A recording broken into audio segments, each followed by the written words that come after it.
नमस्कार, ABC channel में आपका स्वागत है। मैं हूं सचिन श्रीवास्तव और आप मेरे साथ देखेंगे आजमगढ़ से जुड़ी खबरें। आइए नजर डाल लेते हैं आज की खास खबरों पर। खबर के प्रायोजक हैं Kashi Gomti jewellers, A wing of Kashi Gomti group, निकट भंवरनाथ मंदिर, अयोध्या रोड, आजमगढ़। सोने, चांदी और डायमंड की ज्वेलरी का विशाल संग्रह और लाइफस्टाइल फर्नीचर, बेलनाडी, आजमगढ़।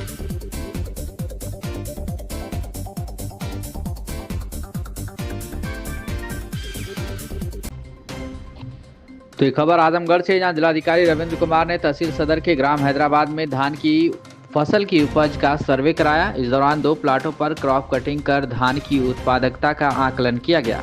जिलाधिकारी रविंद्र कुमार की उपस्थिति में ब्लॉक पलनी के ग्राम हैदराबाद में फसली वर्ष 1433 के अंतर्गत 43.3 वर्ग मीटर के 2 प्लाटों में क्रॉप कटिंग कराई गई। गाटा संख्या 1101 में 14 किलो 845 ग्राम तथा गाटा संख्या 573 में 15 किलो 875 ग्राम धान की उपज प्राप्त हुई।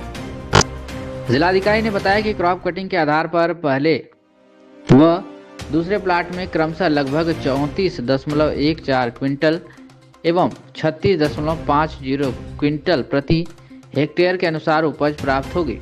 उन्होंने उपस्थित किसानों से फसलों के उत्पादन से जुड़ी जानकारी भी ली। जिलाधिकारी ने कहा कि प्रदेश भर में प्राप्त क्रॉप कटिंग प्रयोगों के आंकड़ों के आधार पर कृषि निदेशालय फसलों की उत्पादकता का आकलन करता है। इन्हीं आंकड़ों के आधार पर प्रधानमंत्री फसल बीमा योजना के अंतर्गत कार्यरत बीमा कंपनियां किसानों को हुए नुकसान की क्षतिपूर्ति का मूल्यांकन करती है। मौके पर तहसीलदार सदर, नायब तहसीलदार, राजस्व निरीक्षक, प्रधानमंत्री फसल बीमा कंपनी के जिला समन्वयक शोहित यादव, सदर तहसील बीमा समन्वयक कुंदन जायसवाल, ग्राम प्रधान मिथिलेश यादव सहित किसान सोमिन और रामजीत उपस्थित रहे। तो खबर आजमगढ़ से, जहां वरिष्ठ पुलिस अधीक्षक डॉक्टर अनिल कुमार के निर्देशन में यातायात माह नवंबर 2025 का शुभारंभ 1 नवंबर 2025 को किया गया। इस अवसर पर पूरे माह के दौरान प्रत्येक दिन विशेष अभियान चलाकर आमजन को यातायात नियमों के प्रति जागरूक करने की कार्रवाई की जा रही है। इसी क्रम में 3 नवंबर 2025 को जनपद के ट्रैफिक कर्मियों के प्रशिक्षण, आचरण, व्यवहार संकेत व टर्न आउट का निरीक्षण किया गया। इस दौरान कर्मियों को बेहतर यातायात प्रबंधन, शालीन व्यवहार एवं जन सहभागिता के माध्यम से लोगों को यातायात नियमों के पालन हेतु प्रेरित करने के निर्देश दिए गए।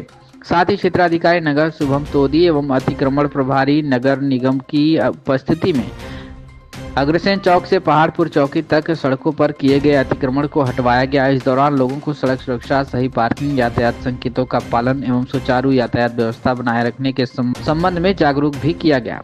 यातायात माह के अंतर्गत यह सुनिश्चित किया जा रहा है कि जनपद में सुरक्षित, सुगम एवं अनुशासित यातायात व्यवस्था बनी रहे तथा सड़क दुर्घटनाओं में कमी लाई जा सके। वरिष्ठ पुलिस अधीक्षक डॉक्टर अनिल कुमार द्वारा आमजन से अपील की गई कि वे यातायात नियमों का पालन करें, हेलमेट एवं सीट बेल्ट का प्रयोग करें तथा जिम्मेदार नागरिक के रूप में सड़क सुरक्षा में सहयोग प्रदान करें। क्या कुछ कहना है शुभम तोदी, सीओ सिटी का, आप सुनिए। सर, आज कैसा अतिक्रमण के बारे में उठाया जाएगा? देखिए, आदरणीय वरिष्ठ पुलिस अधीक्षक महोदय आजमगढ़ के नेतृत्व में ट्रैफिक माह नवंबर 2025 का सफल आयोजन जनपद आजमगढ़ में किया जा रहा है। इसी क्रम में 1 नवंबर को ट्रैफिक माह का भव्य शुभारंभ किया गया था व कल दिनांक 2 तारीख को हस्ताक्षर अभियान चलाया गया था। प्रतिदिन के जागरूकता कार्यक्रम की रूपरेखा के अनुसार सुबह में जागरूकता के कार्यक्रम आयोजित किए जाएंगे व शाम को प्रवर्तन के कार्यक्रम आयोजित किए जाएंगे।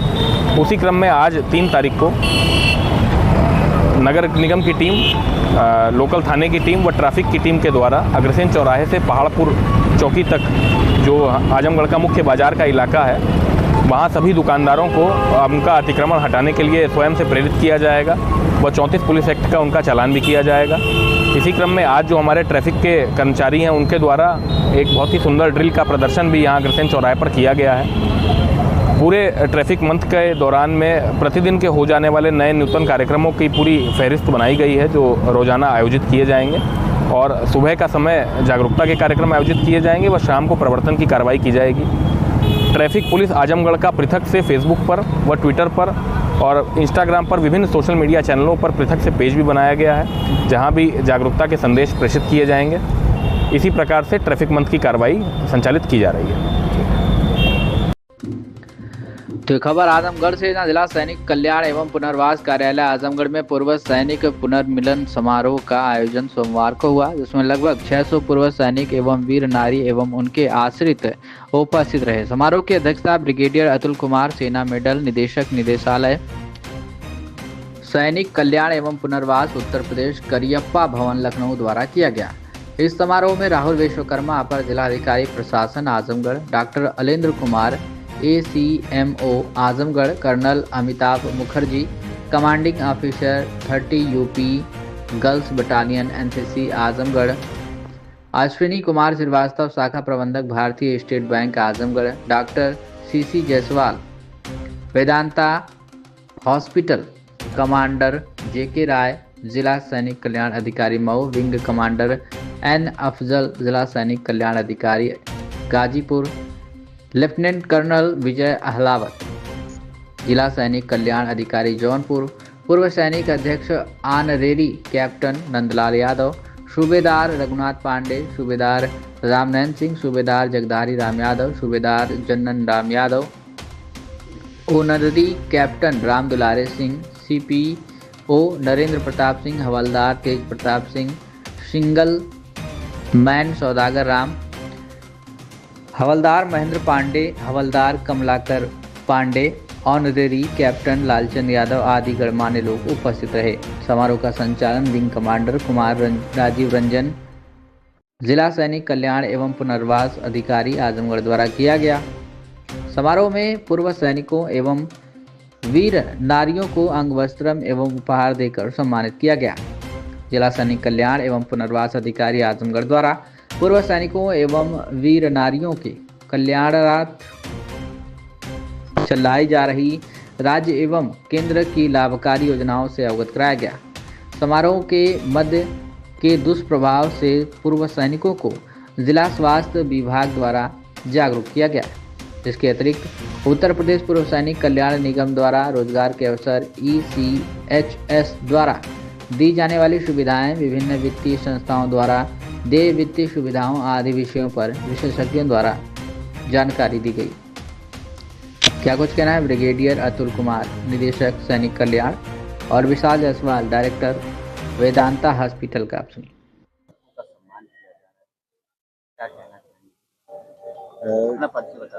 जी, मैं ब्रिगेडियर अतुल कुमार, निदेशक उत्तर प्रदेश राज्य सैनिक कल्याण एवं पुनर्वास हूँ।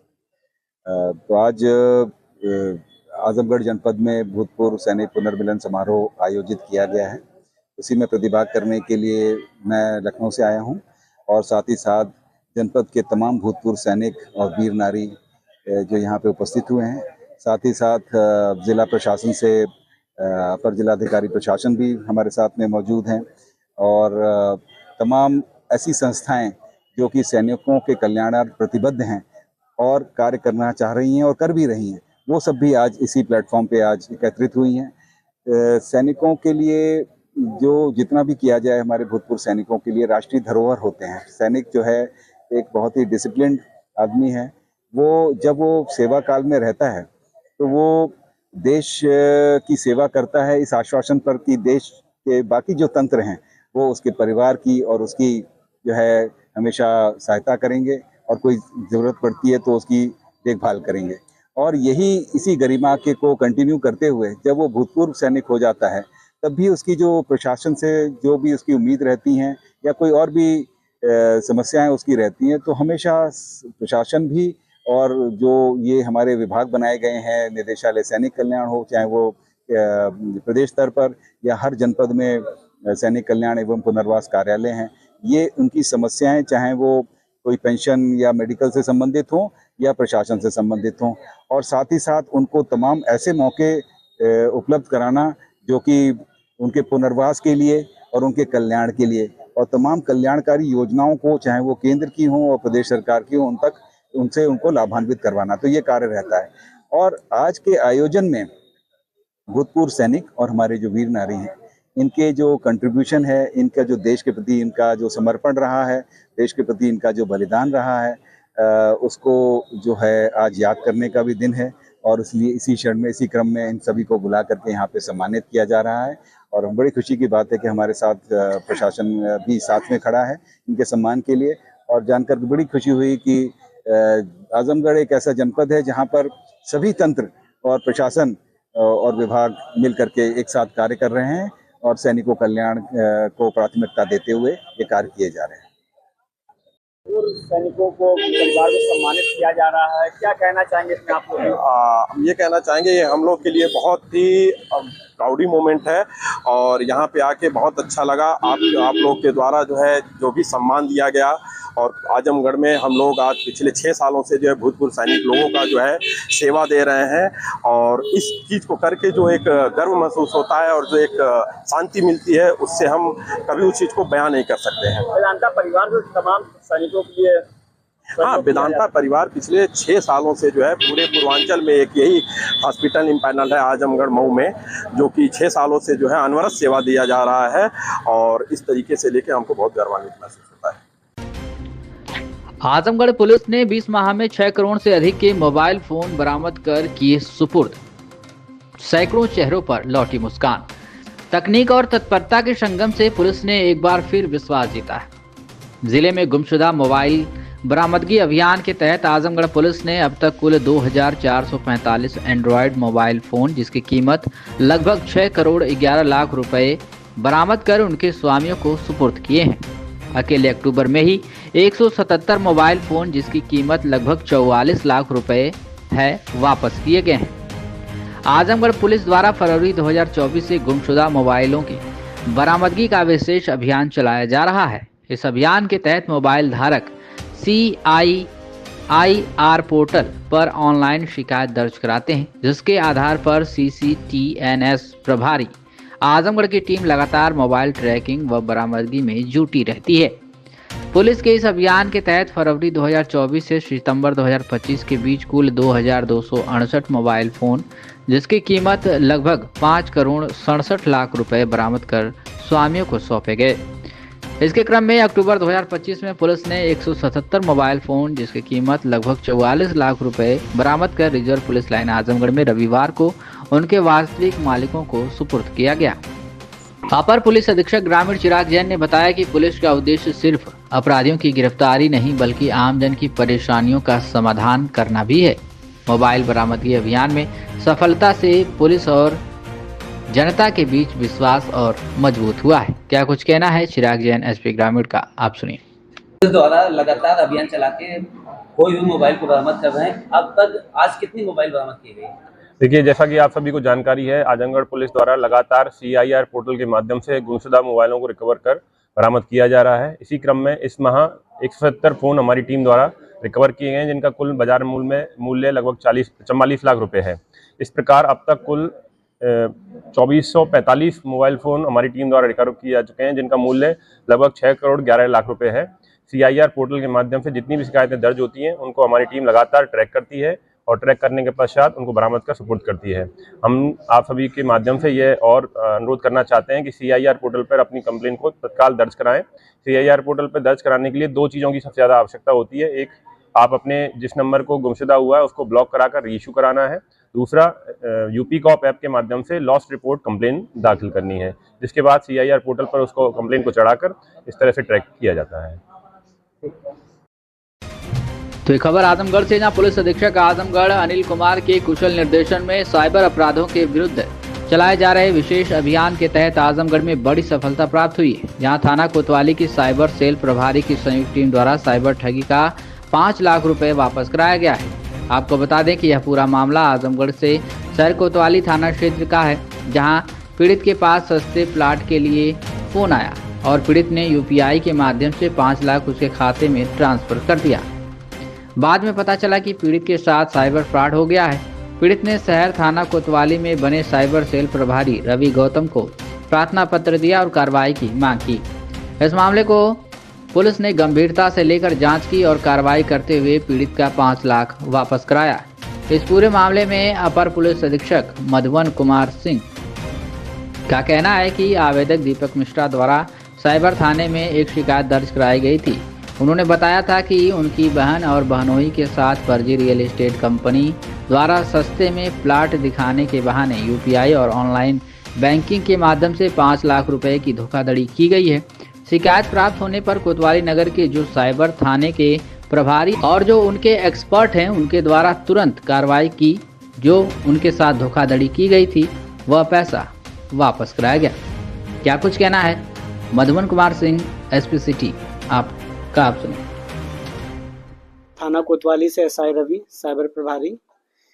दीपक मिश्रा जी का 5 लाख का फ्रॉड हो गया था, जिसे हम लोगों ने बात करके, वार्ता करके, नियमानुसार कार्रवाई करते हुए इन्हें उस पैसे को हमने वापस करवा दिया है। दीपक मिश्रा जी। मेरा नाम दीपक मिश्रा है और मेरे बहनों के साथ जमीन को लेकर के 5 लाख का फ्रॉड हुआ था, जिसको साइबर सेल और पुलिस थाना कोतवाली रवि एसआई रवि कुमार जी के प्रयास के द्वारा वो पैसा वापस हो गया। मैं इन लोगों को धन्यवाद देना चाहता हूँ। सर, कोतवाली पुलिस द्वारा साइबर फ्रॉड के लगभग अधिक मात्रा में पैसे बरामद कराए गए हैं, क्या मामला है सर? ये आवेदक दीपक मिश्रा द्वारा cybercrime.gov.in पर एक शिकायत दर्ज कराई गई थी। उन्होंने बताया था कि उनकी बहन एवं बहनोई के साथ फर्जी रियल एस्टेट कंपनी द्वारा सस्ते में प्लाट दिलाने के बहाने यूपीआई और ऑनलाइन बैंकिंग के माध्यम से 5 लाख रुपए की धोखाधड़ी की है। इस शिकायत के प्राप्त होने पर कोतवाली नगर के जो साइबर सेल के प्रभारी और एक्सपर्ट हैं उनके द्वारा तत्काल इस पर कार्रवाई की गई और जो उनके साथ धोखाधड़ी की गई थी 5 लाख रुपए उनके खाते में वापस कराया गया। इस संबंध में और भी आवश्यक कार्रवाई की जा रही है। तो खबर आजमगढ़ से है, जहां श्री श्याम भक्त मंडल आजमगढ़ की ओर से रविवार को चौथी बार श्री श्याम जन्मोत्सव को धूमधाम से महोत्सव के रूप में पहाड़पुर स्थित श्री कृष्ण गौशाला पर मनाया गया। कार्यक्रम को भव्य रूप देने के लिए श्याम बाबा का अनुपम श्रृंगार, पावन ज्योत, 56 भोग की अनूठी श्रद्धा भाव समर्पण का अनूठा समागम देख भक्त अपलक निहारते रहे।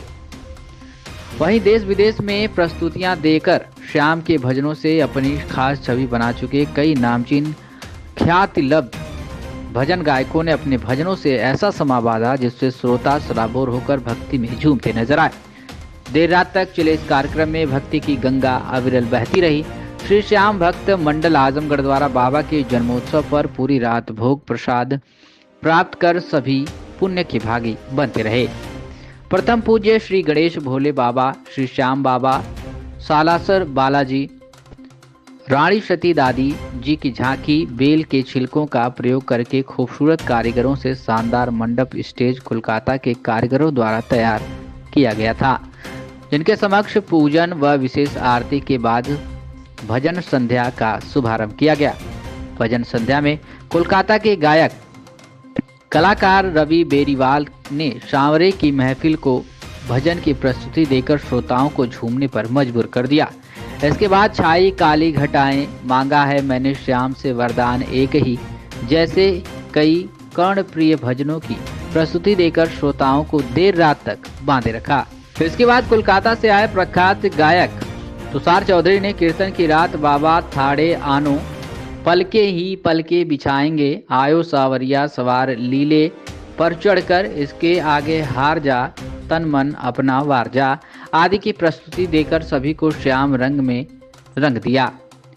श्याम भक्ता का दिल की असीम गहराइयों से आभार प्रकट करते हुए आयोजक अध्यक्ष शोभित खंडेलिया ने कहा कि जिन्होंने महोत्सव को सफल बनाने में अपना सहयोग दिया उसके प्रति हम दिल से आभारी रहेंगे।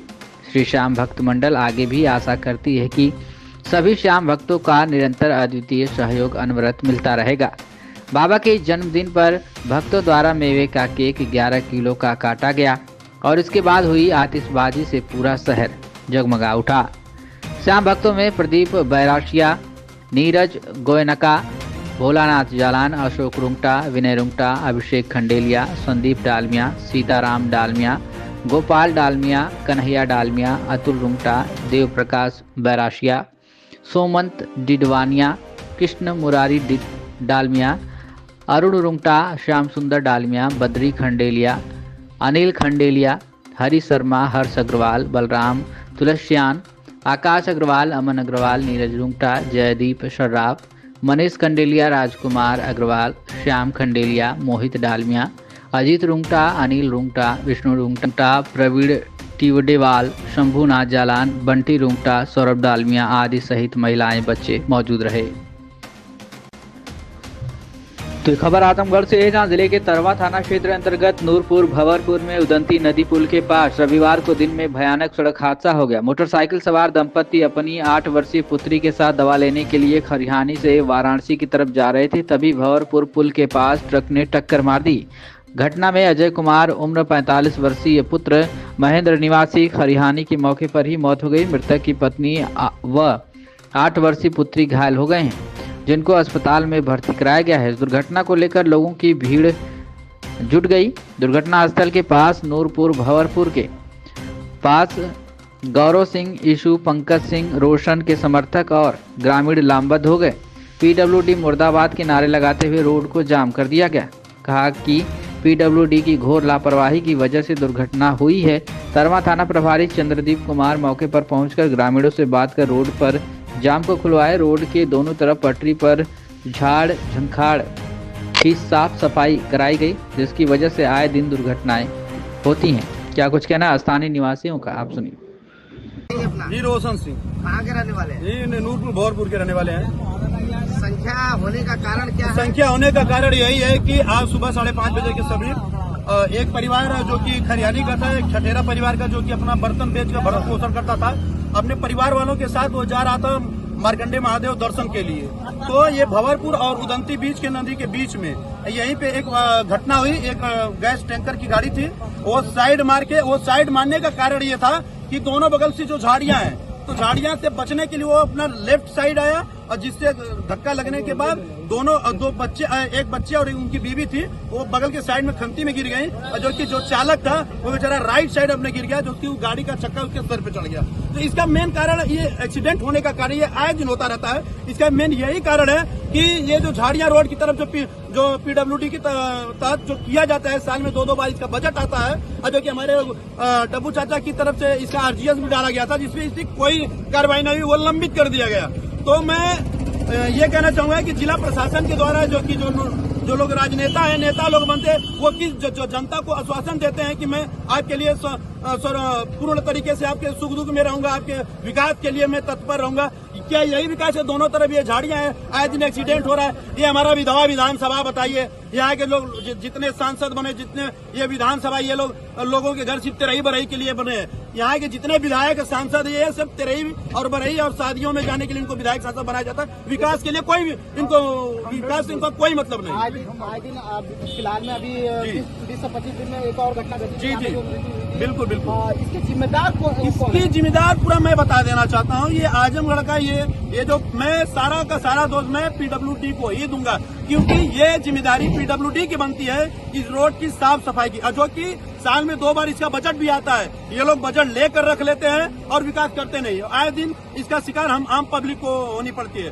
जैसा कि आज हम लोगों ने शांतिपूर्ण ढंग तरीके से यहाँ पे धरना किया था, ताकि प्रशासन द्वारा हमको लॉ एंड ऑर्डर का धमकी दी जा रही है कि लॉ एंड ऑर्डर का उल्लंघन मत करिए, आप पे मुकदमा कर दी जाएगी। अगर जनहित के लिए अगर सैकड़ों मुकदमा हम लोग के ऊपर लादा जाए तो हम लोग पूरी युवा टीम तैयार है। अगर लेकिन जनहित के लिए हम लोग सर्वत्र अपने के लिए धरने के लिए आगे के लिए बात होंगे। और अगर आगे की कार्रवाई अगर इसके साफ सफाई के लिए अगर नहीं की जाती है, तब इसके लिए बड़ा धरना के लिए बाद इसकी सारी जिम्मेदारी पीडब्ल्यूडी और पूरा जिला प्रशासन का होगा। आप इतने 50 की सैकड़ों की संख्या में आप लोग यहाँ पे इकट्ठे हैं, क्या मामला है? यहाँ पे सुबह एक ठठेरा परिवार था जो कि बाइक से जा रहे थे अपने घर की तरफ, और यहाँ पे रोड जैसे हमारा मेहनाजपुर से लेके खरियानी तक रोड जो अगल बगल का रोड है, यहाँ पीडब्ल्यूडी की बहुत ही बड़ी लापरवाही है। यहाँ पे अगल बगल में बहुत सारी झाड़ियाँ हैं, तो रोड अपना कम हो गया है, उसके वजह से आदमी इधर उधर नहीं जा पाता, उसकी वजह से एक्सीडेंट हुआ। और यहाँ पे क्या है, जो आजमगढ़ है ना, नेता बेहीन है, जैसे भाजपा का यहाँ पे कम से कम 200 लोग इकट्ठा हुए थे, लेकिन कोई भी भाजपा सरकार है, कोई भी भाजपा का नेता यहाँ पे आया नहीं। प्रशासन आई तो पहले धमकी दी बच्चों को कि मैं एफआईआर कर दूंगा, धरना मत करिए। तो फिर इन्होंने लोगों ने बात की, तो एफआईआर आप करिए। प्रशासन ने जेसीबी मंगाया और जेसीबी मंगा के साफ करा रहे हैं। लेकिन मैं सरकार से यही मांग करूंगा कि ये जो हमारा रोड है पीडब्ल्यूडी वालों को जेई यहाँ के जो लापरवाह जेई हैं ऊपर से 11,000 मीटर का तार गया है जो कि वो कभी चालू नहीं हुआ लाइट, उसमें भी घोटाला किए वो लोग, कभी चालू ही नहीं करते। तो जो यहाँ से मेहनाजपुर से लेके खरियानी तक साइड का जो अपना रोड होता है उसको साफ सफाई करें, उसमें जो कूस कंजास उस आज तो ये दुर्घटना बराबर जैसे जो पटरियां हैं उनकी साफ सफाई होनी हाँ चाहिए। पटरियों की साफ सफाई होनी चाहिए। सरकार को, योगी जी को इस पे ध्यान देना चाहिए। यहाँ के भाजपा के कार्यकर्ता 200 लोग यहाँ पे इकट्ठा थे, कोई नहीं आया, उन लोगों को आना चाहिए। हर दूसरे तीसरे दिन एक्सीडेंट हुआ। अभी बीच में हमारे बड़े भैया पंकज भी आए, इनके भतीजे का एक्सीडेंट हो गया, 12 साल का लड़का था, वो भी बहुत दुखद घटना थी। तो ये हमें संज्ञान लेके यहाँ पे जेईओई से पीडब्ल्यूडी वालों से ये कहना चाहता हूँ कि अच्छा से अच्छा काम करें, दोबारा ऐसी घटना नहीं होनी चाहिए, नहीं तो इससे बड़ा धरना प्रदर्शन होगा फिर उसके लिए। और बिजली विभाग भी यहाँ से 11,000 मीटर का तार गया है, वो कभी लाइट इसमें आती ही नहीं। रोड से जाती है, मेन पोल है, रोड से 1.5 फुट सब चीजों पे मैं अपने मुख्यमंत्री जी से आग्रह करूंगा कि थोड़ा सा संज्ञान लेके पीडब्ल्यूडी वालों को इस पे आज्ञा दे कि एकदम साफ सफाई रहे और ऐसे दोबारा घटना न हो। ये बॉर्डर का Kashi Gomti jewellers, A wing of Kashi Gomti group, निकट भंवरनाथ मंदिर, अयोध्या रोड, आजमगढ़।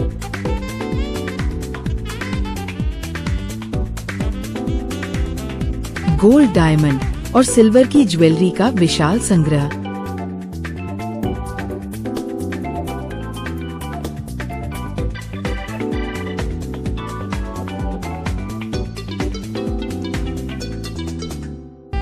शुद्धता की 100% गारंटी।